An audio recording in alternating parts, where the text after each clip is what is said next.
News ಲಂಚ್ಗೆ ಮತ್ತೊಮ್ಮೆ ಸ್ವಾಗತ. ದಿಲ್ಲಿಯಲ್ಲಿ ನಡೆದ ಯುವತಿ ಮೇಲಿನ ಸಾಮೂಹಿಕ ಅತ್ಯಾಚಾರ ಪ್ರಕರಣದ ವಿರುದ್ಧ ಜನಧ್ವನಿ ಮತ್ತಷ್ಟು ಕಾವೇರಿದೆ. ಆರೋಪಿಗಳಿಗೆ ಕಠಿಣ ಶಿಕ್ಷೆ ನೀಡಬೇಕು ಅಂತ ಆಗ್ರಹಿಸಿ ಮಹಿಳಾ ಹೋರಾಟಗಾರರು, ವಿದ್ಯಾರ್ಥಿನಿಯರು ರಾಷ್ಟ್ರಪತಿ ಭವನಕ್ಕೆ ನುಗ್ಗಲು ಯತ್ನಿಸಿದರು.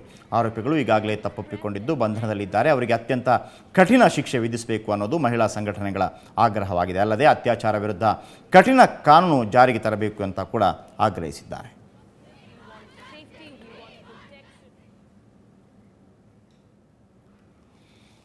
ನಮ್ಮ ಪ್ರತಿನಿಧಿ, ದೆಹಲಿ ಪ್ರತಿನಿಧಿ ಪ್ರಶಾಂತ್ ನಾತು ಇದೀಗ ನಮ್ಮೊಂದಿಗೆ ದೂರವಾಣಿಯಲ್ಲಿದ್ದಾರೆ. ಪ್ರಶಾಂತ್, ಯಾವ ರೀತಿ ಪ್ರತಿಭಟನೆ ಸಾಗ್ತಾ ಇದೆ?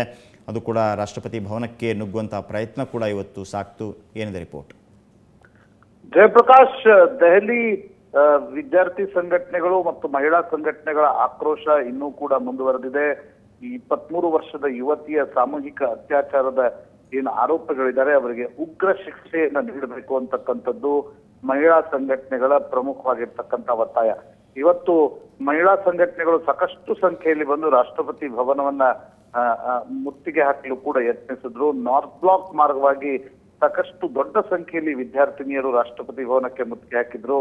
ಇನ್ನೊಂದು ಕಡೆ ಸಫ್ದರ್ಜಂಗ್ ಆಸ್ಪತ್ರೆಯ ಎದುರುಗಡೆ ಕೂಡ ಒಂದು ಪ್ರತಿಭಟನೆ ನಡೆದಿದೆ. ಇಂಡಿಯಾ ಗೇಟ್ ಎದುರುಗಡೆ ಕೂಡ ಪ್ರತಿಭಟನೆ ಸಣ್ಣ ಪ್ರಮಾಣದಲ್ಲಿ ನಡೆದಿದೆ.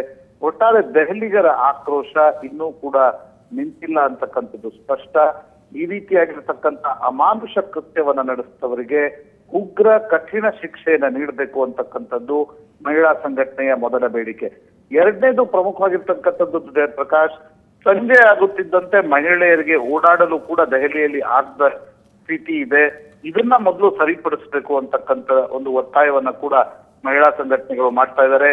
ದೆಹಲಿ ಪೊಲೀಸ್ ಬಂದೋಬಸ್ತ್ ಅನ್ನ ಸಂಜೆ ಸಮಯದಲ್ಲಿ ಇನ್ನೂ ಹೆಚ್ಚು ಟೈಟ್ ಮಾಡಬೇಕು ಅಂತಕ್ಕಂಥದ್ದು ಕೂಡ ಮಹಿಳಾ ಸಂಘಟನೆಗಳ ಪ್ರಮುಖವಾಗಿರ್ತಕ್ಕಂಥ ಒತ್ತಾಯ. Okay, thank you Prashant ಮಾಹಿತಿಯಾಗಿ.